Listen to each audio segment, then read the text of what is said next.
The Canterbury Tales by Geoffrey Chaucer. The Prologue. When in April the sweet showers fall, and pierce the drought of March to the root and all, the veins are bathed in liquor of such power, as brings about the engendering of the flower, when also Zephyrus with his sweet breath exhales an air in every grove and heath, upon the tender shoots and the young sun. His half-course in the sign of the ram has run, and the small fowl are making melody, that sleep away the night with open eye. So nature pricks them and their heart engages. Then people long to go on pilgrimages, and palmers long to seek the stranger strands of far-off saints, hallowed in sundry lands, and specially from every shire's end of England down to Canterbury they wend, to seek the holy blissful martyr quick, to give his help to them when they were sick.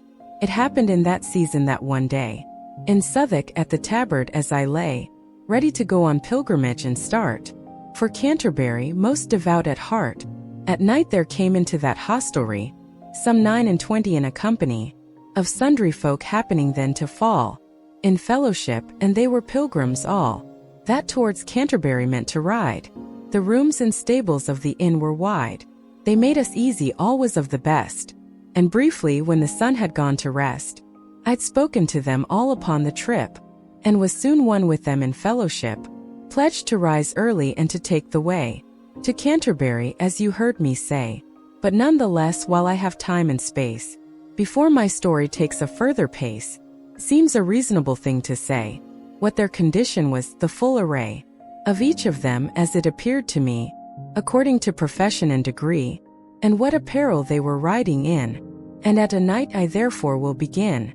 There was a knight, a most distinguished man, who from the day on which he first began to ride abroad had followed chivalry, truth, honor, generousness, and courtesy.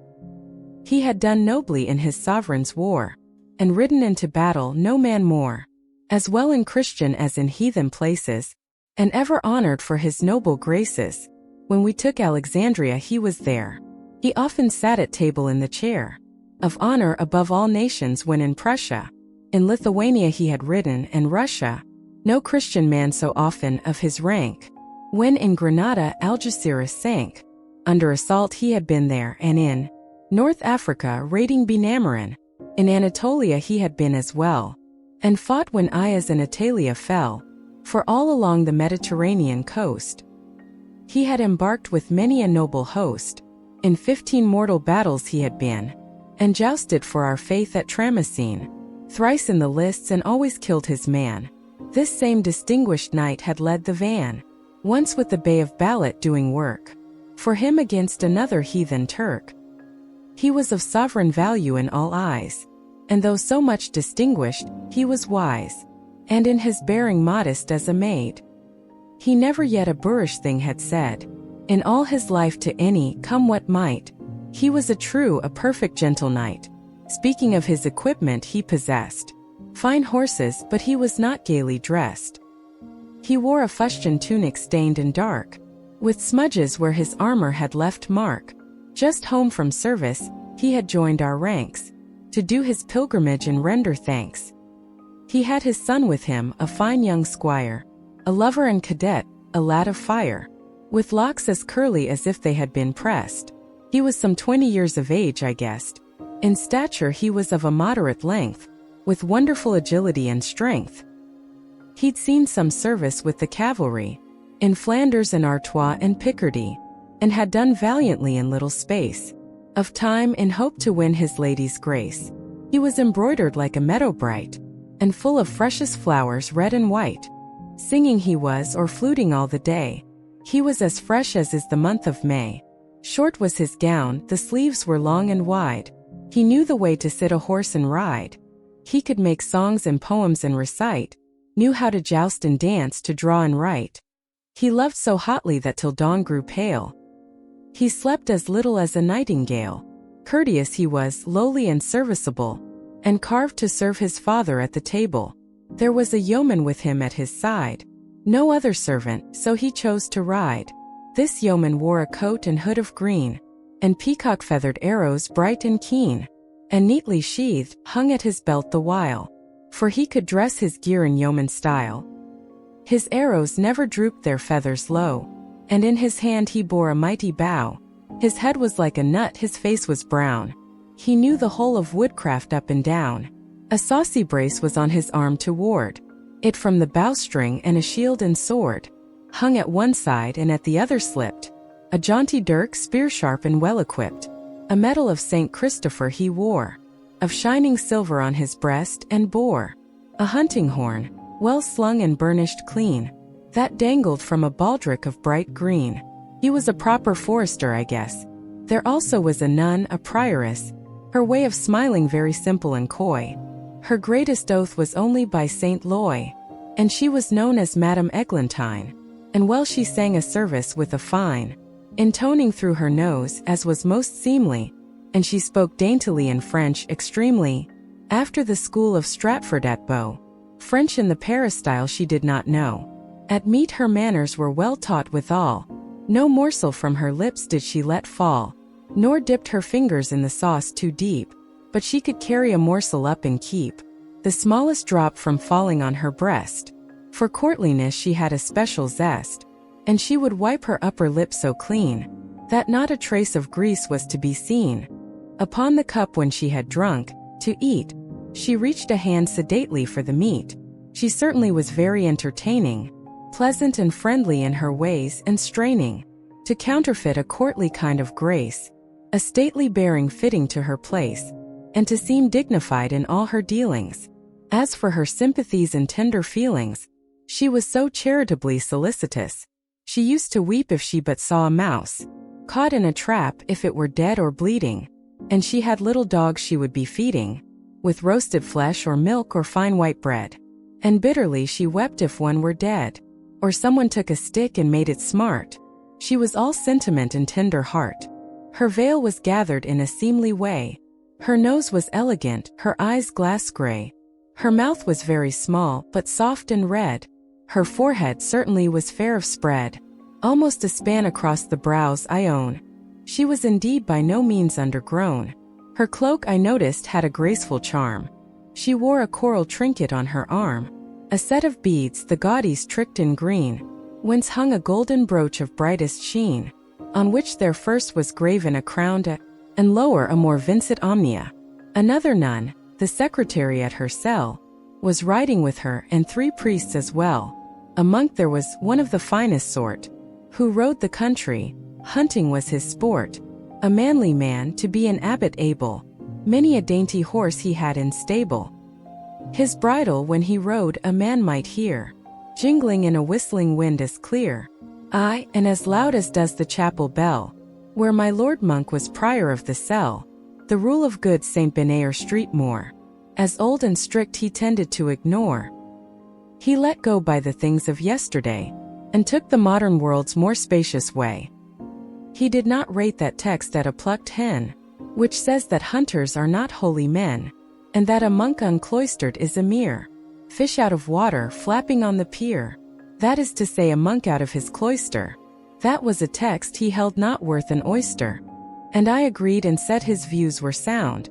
Was he to study till his head went round, poring over books in cloisters? Must he toil, as Austin bade, until the very soil? Was he to leave the world upon the shelf? Let Austin have his labor to himself. This monk was therefore a good man to horse. Greyhounds he had as swift as birds to course. Hunting a hare or riding at a fence was all his fun, he spared for no expense. I saw his sleeves were garnished at the hand with fine grey fur, the finest in the land, and on his hood, to fasten it at his chin, he had a wrought gold cunningly fashioned pin. Into a lover's knot it seemed to pass. His head was bald and shone like looking-glass. So did his face, as if it had been greased. He was a fat and personable priest. His prominent eyeballs never seemed to settle. They glittered like the flames beneath a kettle. Supple his boots, his horse in fine condition. He was a prelate fit for exhibition. He was not pale like a tormented soul. He liked a fat swan best and roasted whole. His palfrey was as brown as is a berry. There was a friar, a wanton one and merry, a limiter a very festive fellow. In all 4 orders there was none so mellow. so glib with gallant phrase and well-turned speech. He'd fixed up many a marriage, giving each of his young women what he could afford her. He was a noble pillar to his order, highly beloved and intimate was he, with county folk within his boundary, and city dames of honor and possessions, for he was qualified to hear confessions, or so he said, with more than priestly scope. He had a special license from the Pope. Sweetly he heard his penitents at shrift, with pleasant absolution for a gift. He was an easy man in penance giving, where he could hope to make a decent living. It's a sure sign whenever gifts are given to a poor order that a man's well shriven, and should he give enough he knew in verity, the penitent repented in sincerity. For many a fellow is so hard of heart, he cannot weep for all his inward smart. Therefore instead of weeping and of prayer, one should give silver for a poor friar's care. He kept his tippet stuffed with pins for curls, and pocket knives to give to pretty girls. And certainly his voice was gay and sturdy, for he sang well and played the hurdy-gurdy. At sing-songs he was champion of the hour. His neck was whiter than a lily flower, but strong enough to butt a bruiser down. He knew the taverns well in every town, and every innkeeper and barmaid too, better than lepers, beggars in that crew. For in so eminent a man as he, it was not fitting with the dignity of his position dealing with a scum of wretched lepers. Nothing good can come of commerce with such slum and gutter dwellers, but only with the rich and victual sellers. But anywhere a profit might accrue. Courteous he was and lowly of service too. Natural gifts like his were hard to match. He was the finest beggar of his batch, and for his begging district paid a rent. His brethren did no poaching where he went, for though a widow mightn't have a shoe, so pleasant was his holy howdy-do. He got his farthing from her just the same, before he left, and so his income came to more than he laid out. And how he romped, just like a puppy, he was ever prompt to arbitrate disputes on settling days, for a small fee in many helpful ways, not then appearing as your cloistered scholar, with threadbare habit hardly worth $1, but much more like a doctor or a pope. Of double worsted was the semi-cope upon his shoulders, and the swelling fold about him like a bell about its mold, when it is casting rounded out his dress. He lisped a little out of wantonness, to make his English sweet upon his tongue, when he had played his harp or having sung. His eyes would twinkle in his head as bright as any star upon a frosty night. This worthy's name was Hubert, it appeared. There was a merchant with a forking beard and motley dress. High on his horse he sat, upon his head a Flemish beaver hat, and on his feet daintily buckled boots. He told of his opinions and pursuits. In solemn tones he harped on his increase of capital. There should be sea police, he thought, upon the Harwich Holland ranges. He was expert at dabbling in exchanges. This estimable merchant so had set his wits to work, none knew he was in debt. He was so stately in administration, in loans and bargains and negotiation. He was an excellent fellow all the same. To tell the truth, I do not know his name. An Oxford cleric, still a student though, one who had taken logic long ago, was there. His horse was thinner than a rake, and he was not too fat, I undertake, but had a hollow look, a sober stare. The thread upon his overcoat was bare. He had found no preferment in the church, and he was too unworldly to make search for secular employment by his bed. He preferred having 20 books in red and black of Aristotle's philosophy than costly clothes, fiddle, or psaltery. Though a philosopher, as I have told, he had not found the stone for making gold. Whatever money from his friends he took, he spent on learning or another book, and prayed for them most earnestly, returning thanks to them thus for paying for his learning. His only care was study, and indeed, he never spoke a word more than was need. Formal at that, respectful in the extreme, short, to the point, and lofty in his theme. A tone of moral virtue filled his speech, and gladly would he learn and gladly teach. A sergeant at the law who paid his calls, wary and wise, for clients at St. Paul's. There also was, of noted excellence, discreet he was, a man to reverence, or so he seemed, his sayings were so wise. He often had been justice of assize. As sheriff he checked audit every entry. He was a model among landed gentry. A haberdasher, a dyer, a carpenter, a weaver and a carpet maker were among our ranks, all in the livery of one impressive guild fraternity. They were so trim and fresh their gear would pass for new. Their knives were not tricked out with brass, but wrought with purest silver, which avouches alike display on girdles and on pouches. Each seemed a worthy burgess fit to grace a guildhall with a seat upon the dais. Their wisdom would have justified a plan to make each one of them an alderman. They had the capital and revenue. Besides, their wives declared it was their due, and if they did not think so, then they ought. To be called madam is a glorious thought, and so is going to church and being seen, having your mantle carried like a queen. They had a cook with them who stood alone, for boiling chicken with a marrow bone, sharp flavoring powder and a spice for savor. He could distinguish London ale by flavor, and he could roast and seethe and broil and fry, make good thick soup and bake a tasty pie. But what a pity, so it seemed to me, that he should have an ulcer on his knee. As for blancmange, he made it with the best. There was a skipper hailing from far west. He came from Dartmouth, so I understood. He rode a farmer's horse as best he could, in a woolen gown that reached his knee, a dagger on a lanyard falling free, hung from his neck under his arm and down. The summer heat had tanned his color brown, and certainly he was an excellent fellow. Many a draught of vintage, red and yellow, he'd drawn at Bordeaux while the traitor snored. The nicer rules of conscience he ignored. If when he fought the enemy vessel sank, he sent his prisoners home, they walked the plank. As for his skill in reckoning his tides, currents and many another risk besides, moons, harbors, pilots, he had such dispatch, that none from Hull to Carthage was his match.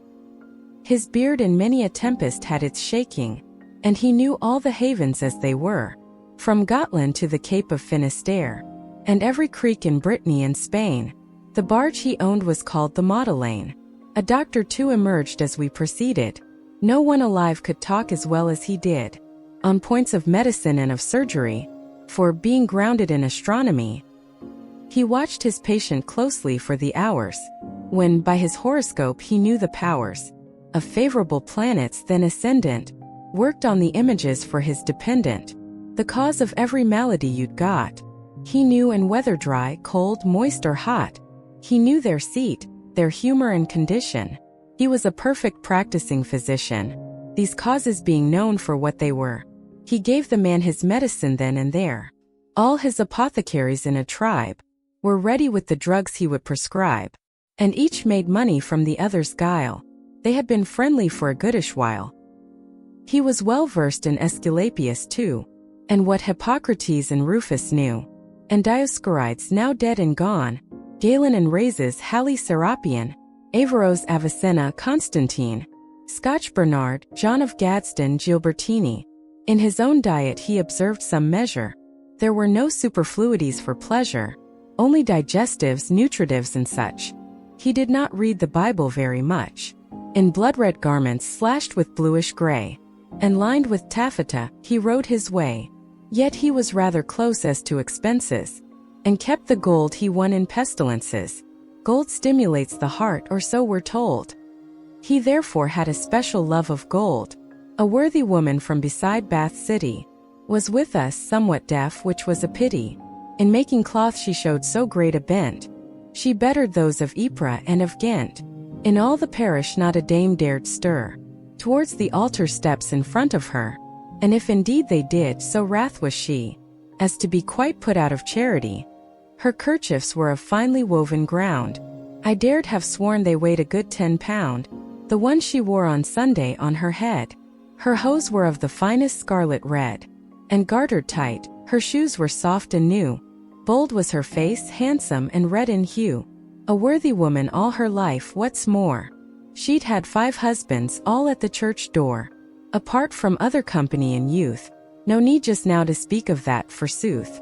And she had thrice been to Jerusalem, seen many strange rivers and passed over them. She'd been to Rome and also to Boulogne, St. James of Compostela and Cologne, and she was skilled in wandering by the way. She had gap teeth set widely, truth to say. Easily on an ambling horse she sat, well wimpled up, and on her head a hat, as broad as is a buckler or a shield. She had a flowing mantle that concealed large hips, her heels spurred sharply under that. In company she liked to laugh and chat, and knew the remedies for love's mischances, an art in which she knew the oldest dances.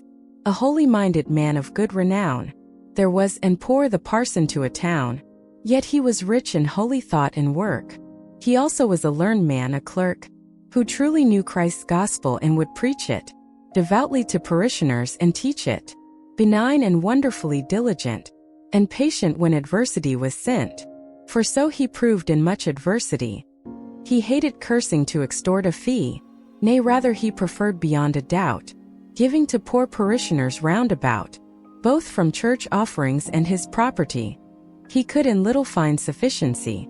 Wide was his parish, with houses far asunder, yet he neglected not in rain or thunder, in sickness or in grief to pay a call, on the remotest, whether great or small, upon his feet, and in his hand a stave.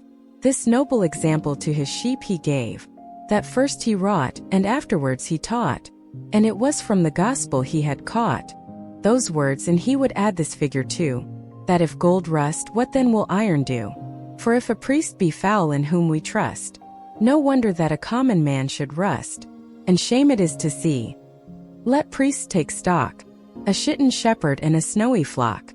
The true example that a priest should give is one of cleanness, how the sheep should live. He did not set his benefice to hire, and leave his sheep encumbered in the mire, or run to London to earn easy bread, by singing masses for the wealthy dead, or find some brotherhood and get enrolled. He stayed at home and watched over his fold, so that no wolf should make the sheep miscarry. He was a shepherd and no mercenary. Holy and virtuous he was, but then, never contemptuous of sinful men, never disdainful, never too proud or fine, but was discreet in teaching and benign. His business was to show a fair behavior, and draw men thus to heaven and their Savior, unless indeed a man were obstinate, and such, whether of high or low estate, he put to sharp rebuke, to say the least. I think there never was a better priest. He sought no pomp or glory in his dealings, no scrupulosity had spiced his feelings. Christ and his 12 apostles in their lore he taught, but followed it himself before. There was a plowman with him there, his brother, many a load of dung one time or other he must have carted through the morning dew. He was an honest worker, good and true, living in peace and perfect charity, and as the gospel bade him so did he, loving God best with all his heart and mind, and then his neighbor as himself, repined at no misfortune, slacked for no content, for steadily about his work he went, to thrash his corn, to dig or to manure, or make a ditch, and he would help the poor, for love of Christ, and never take a penny, if he could help it, and as prompt as any. He paid his tithes in full when they were due, on what he owned and on his earnings too. He wore a tabard smock and rode a mare. There was a reeve, also a miller there, a college manciple from the Inns of Court, a papal pardoner and, in close consort, a church court summoner, riding at a trot, and finally myself, that was the lot. The miller was a chap of 16 stone, a great stout fellow, big in brawn and bone. He did well out of them, for he could go and win the ram at any wrestling show. Broad, knotty and short-shouldered, he would boast. He could heave any door off hinge and post, or take a run and break it with his head. His beard, like any sour fox, was red, and broad as well as though it were a spade, and at its very tip his nose displayed a wart on which there stood a tuft of hair, red as the bristles in an old sow's ear. His nostrils were as black as they were wide. He had a sword and buckler at his side. His mighty mouth was like a furnace door. A wrangler and buffoon he had a store of tavern stories, filthy in the main. His was a master hand at stealing grain. He felt it with his thumb, and thus he knew its quality, and took 3 times his due. A thumb of gold, by God, to gauge an oat. He wore a hood of blue and a white coat. He liked to play his bagpipes up and down. and that was how he brought us out of town. The manciple came from the inner temple. All caterers might follow his example. In buying victuals, he was never rash, whether he bought on credit or paid cash. He used to watch the market most precisely, and got in first, and so he did quite nicely. Now isn't it a marvel of God's grace, that an illiterate fellow can outpace the wisdom of a heap of learned men? His masters, he had more than 30 then, all versed in the abstrusest legal knowledge, could have produced a dozen from their college, fit to be stewards in land and rents and game, to any peer in England you could name, and show him how to live on what he had, debt-free, unless of course the peer were mad, or be as frugal as he might desire, and make them fit to help about the shire. In any legal case there was to try, and yet this manciple could wipe their eye. The reeve asterisk was old and choleric and thin. His beard was shaven closely to the skin. His shorn hair came abruptly to a stop above his ears, and he was docked on top, just like a priest in front. His legs were lean, like sticks they were, no calf was to be seen. He kept his bins and garners very trim.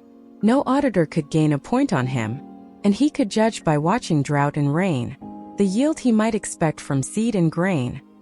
His master's sheep, his animals and hens, pigs, horses, dairies, stores and cattle pens, were wholly trusted to his government. He had been under contract to present the accounts right from his master's earliest years. No one had ever caught him in arrears. No bailiff, serf or herdsman dared to kick. He knew their dodges, knew their every trick, feared like the plague he was by those beneath. He had a lovely dwelling on a heath, shadowed and green by trees above the sward, a better hand at bargains than his lord.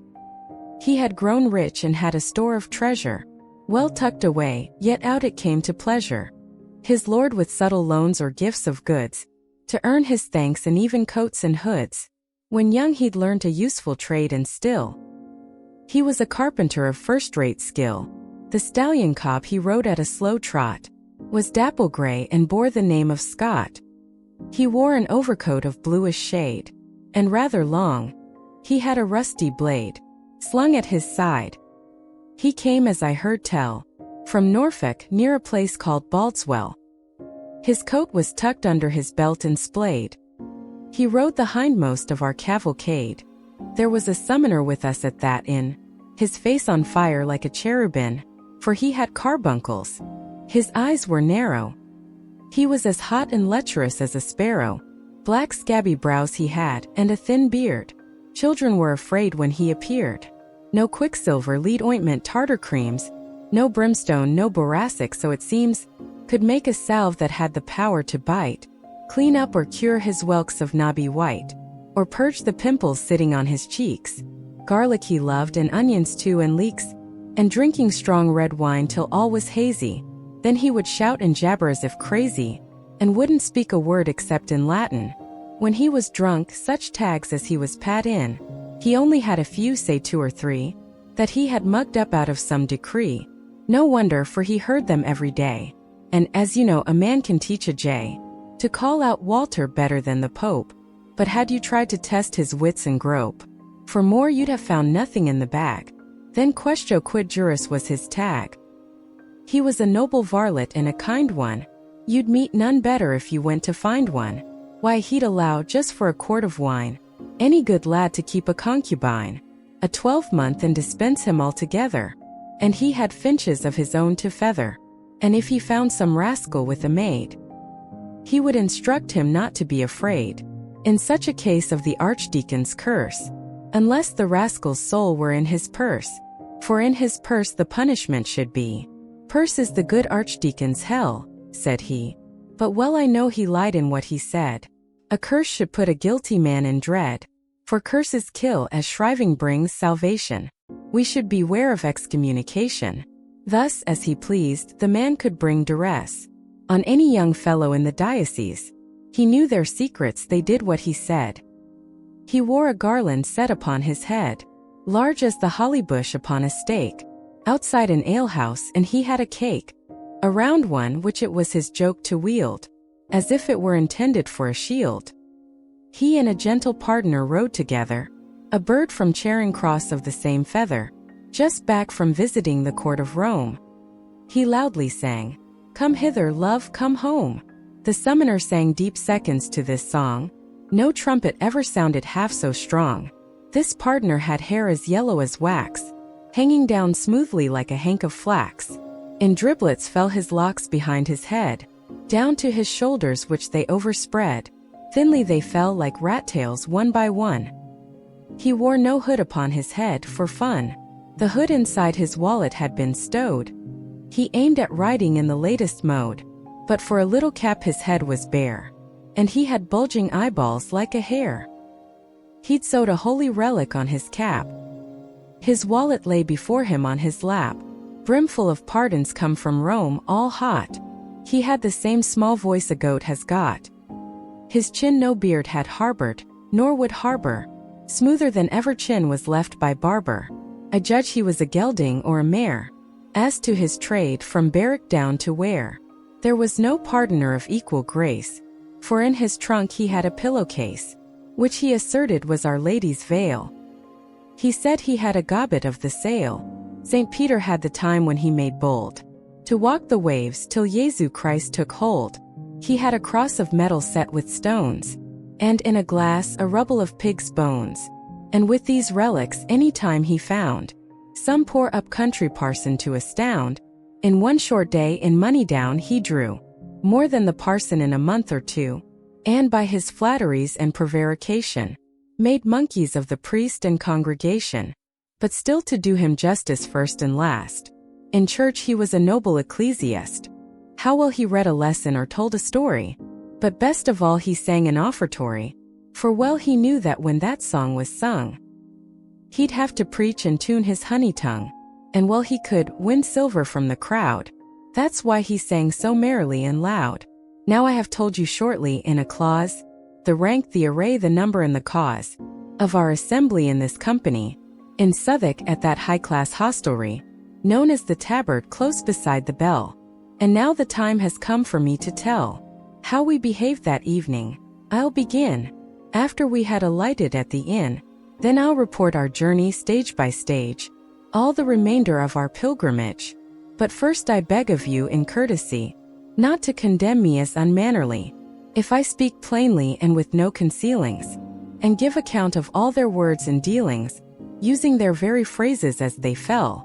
For certainly, as you all know so well, he who repeats a tale after a man is bound to say, as nearly as he can, each single word if he remembers it, however rudely spoken or unfit, or else the tale he tells will be untrue, the things pretended and the phrases new.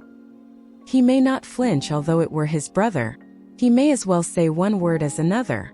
And Christ himself spoke broad in Holy Writ, yet there is no scurrility in it, and Plato says for those with power to read, the word should be as cousin to the deed.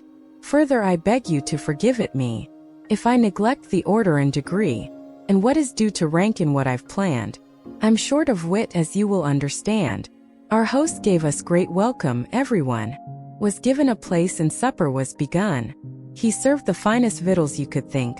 The wine was strong and we were glad to drink. A very striking man our host withal, and fit to be a marshal in a hall. His eyes were bright, his girth a little wide. There is no finer burgess in Cheapside. Bold in his speech, yet wise and full of tact. There was no manly attribute he lacked. What's more, he was a merry-hearted man. After our meal he jokingly began to talk of sport and, among other things, after we'd settled up our reckonings, he said as follows: "Truly, gentlemen, you're very welcome, and I can't think when. Upon my word, I'm telling you no lie. I've seen a gathering here that looked so spry. No, not this year as in this tavern now. I think you up some fun if I knew how. And, as it happens, a thought has just occurred. To please you, costing nothing on my word. You're off to Canterbury, well, Godspeed. Blessed St. Thomas answer to your need. And I don't doubt, before the journey's done, you mean to while the time in tales and fun. Indeed, there's little pleasure for your bones, riding along and all as dumb as stones. So let me then propose for your enjoyment, just as I said, a suitable employment, and if my notion suits and you agree, and promise to submit yourselves to me, playing your parts exactly as I say. Tomorrow as you ride along the way, then by my father's soul, and he is dead. If you don't like it, you can have my head. Hold up your hands, and not another word. Well, our opinion was not long deferred. It seemed not worth a serious debate. We all agreed to it at any rate, and bade him issue what commands he would. My lords, he said, now listen for your good, and please don't treat my notion with disdain. This is the point. I'll make it short and plain. Each one of you shall help to make things slip by telling 2 stories on the outward trip to Canterbury, that's what I intend, and on the homeward way to journey's end, another 2 tales from the days of old, and then the man whose story is best told, that is to say, who gives the fullest measure of good morality and general pleasure. He shall be given a supper paid by all, here in this tavern in this very hall, when we come back again from Canterbury, and in the hope to keep you bright and merry, I'll go along with you myself and ride, all at my own expense and serve as guide. I'll be the judge, and those who won't obey shall pay for what we spend upon the way. Now if you all agree to what you've heard, tell me at once without another word, and I will make arrangements early for it. Of course we all agreed, in fact we swore it, delightedly, and made entreaty too, that he should act as he proposed to do, become our governor in short, and be judge of our tales and general referee, and set the supper at a certain price. We promised to be ruled by his advice. Come high, come low, unanimously thus, we set him up in judgment over us. More wine was fetched, the business being done. We drank it off, and up went everyone to bed without a moment of delay. Early next morning at the spring of day, up rose our host and roused us like a cock, gathering us together in a flock, and off we rode at slightly faster pace than walking to St. Thomas' watering place. And there our host drew up, began to ease his horse, and said, now listen if you please, my lords, remember what you promised me, if even song and matins will agree. Let's see who shall be first to tell a tale, and as I hope to drink good wine and ale, I'll be your judge. The rebel who disobeys, however much the journey costs he pays. Now draw for cut, and then we can depart. The man who draws the shortest cut shall start. My lord the knight, he said, step up to me, and draw your cut, for that is my decree. And come you near, my lady prioress, and you, sir cleric, drop your shamefastness. No studying now. A hand from every man. Immediately the draw for lots began, and to tell shortly how the matter went, whether by chance or fate or accident, the truth is this: the cut fell to the knight, which everybody greeted with delight, and tell his tale he must, as reason was, because of our agreement and because he too had sworn. What more is there to say? For when this good man saw how matters lay, being by wisdom and obedience driven, to keep a promise he had freely given, he said, since it's for me to start the game, why, welcome be the cut in God's good name. Now let us ride, and listen to what I say. And at the word we started on our way, and in a cheerful style he then began at once to tell his tale, and thus it ran.